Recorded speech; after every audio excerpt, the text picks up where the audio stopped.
So, hello mga ka-electrical, no? So, ito yung setup natin, no? So, nilagyan ko muna ng battery, no?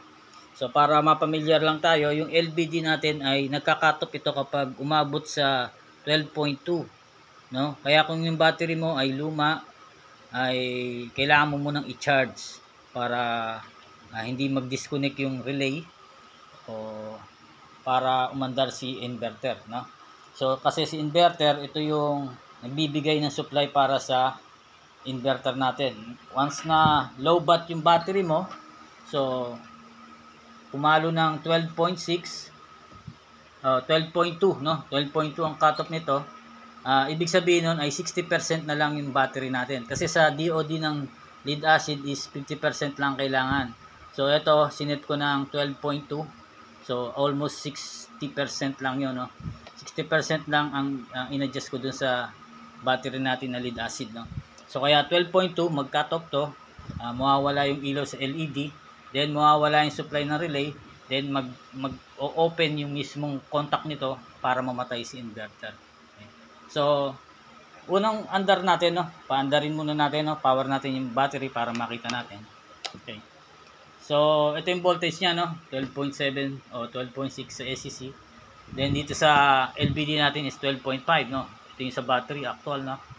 So once na paandarin natin yung inverter, no, low bat yung battery ko nito, no, magre-release o mawawala yung LED doon sa mismong LED na mawawala yung ilaw, no.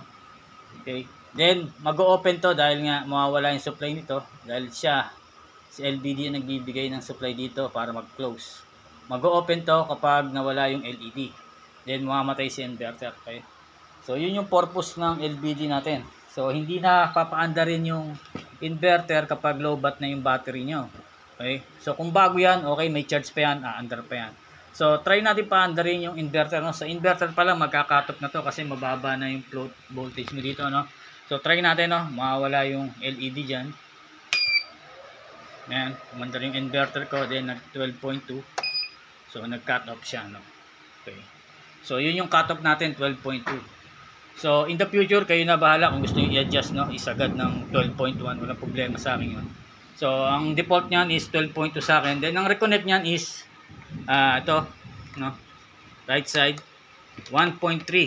So, 1.3 plus 12.2 equals 13.5 yung reconnect nya, no? So, kung gusto nyo namang na-charge ng konti, gusto nyo namang paandarin kagad dahil gusto nyo nang gamitin, no? So yan, 'di ba?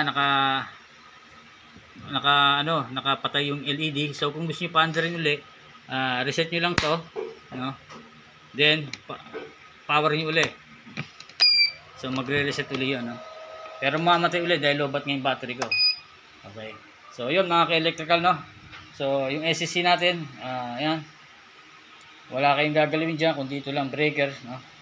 So 'yun mga ka-electrical. Thank you. God bless.